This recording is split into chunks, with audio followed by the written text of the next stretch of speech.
A number is in scientific notation if and only if it is written in the form of a mantissa times 10 to a characteristic.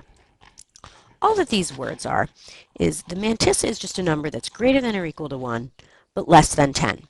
So it's basically a single-digit number followed by some decimal points. The characteristic is an integer, positive or negative, can be 0, that is the exponent of the 10.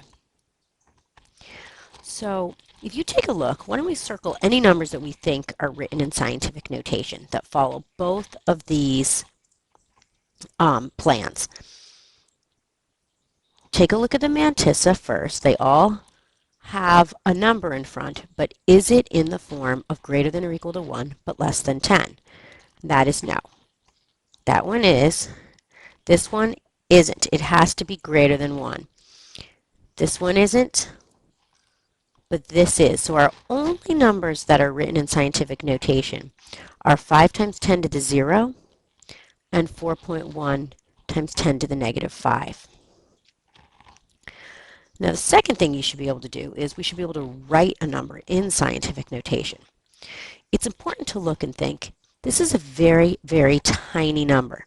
So tiny numbers should have negative exponents.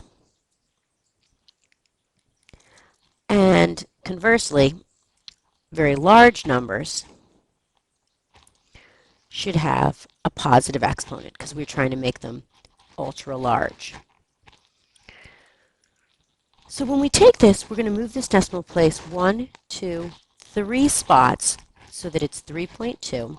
And if you moved it 3 spots, it's to the negative 3 because it is a small number. Whereas in this case, we're going to take this decimal and we're going to scoot it over 1, 2, 3, 4, 5 spots. We're going to get 3.21 times 10 to the positive 5. Now, a number like 8, this mantissa is already correct. It's between 1 and 10, but it doesn't have a characteristic. We need it to have a power of 10. So if you want to just multiply by 1, what exponent allows you to do that? A 0. Now, many of you probably already remembered how to do that. What's a little bit sneaky is when we get something like 43 times 10 to the negative 9. We know this isn't written in scientific notation because of the 43. We know it needs to be 4.3. But what happens to that exponent? Well, the book explains it as you make this number smaller, you have to compensate by making this larger so that it stays balanced on both sides. I always think of it as there are no decimal places and I'm going to add in a decimal place, so I'm going to add in an exponent. Whatever way works for you, use it. So this becomes 4.3 times 10 to the negative 8. Again, using our book method, where we are moving this over 1 spot, we're making this number from 0.26 to 2.6. We're making it larger. So we need to balance it on this side by making this smaller by 1. And so we get 2.6 times 10 to the 11th. I think of it as I took away a decimal place, so I take away an exponent. Again, whatever way works for you, do it. Now we're going to check out, well, how do you write a number that's in scientific notation back in decimal notation? That's the easiest because this negative 4 tells you what direction to move the decimal in. So we're going to move this 4 places to the left.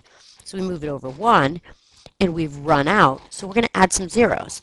1 place, 2 places, 3 places, 4 places. So this is 0, 0, 0, 6, 2, 1. And again, it's a very tiny number. It has a negative exponent. This is just 7.1 times 10 to the 0, which is the same thing as saying times 1.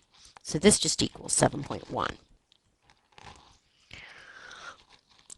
Here we have a positive exponent, which means this number is very large. And you know what? We're just going to move this over 5 decimal places.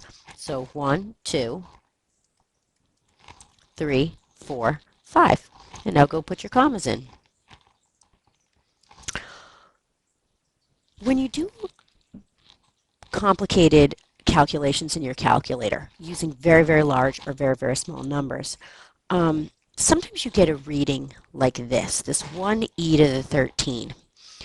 That just means 1 times 10 to the 13. It means your number is too large or too small.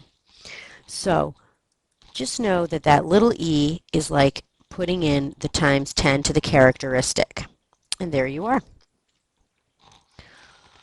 So we're just going to do one more thing. We're going to learn how to multiply and divide when you have your when using scientific notation, and you're going to try a few problems out to bring to class.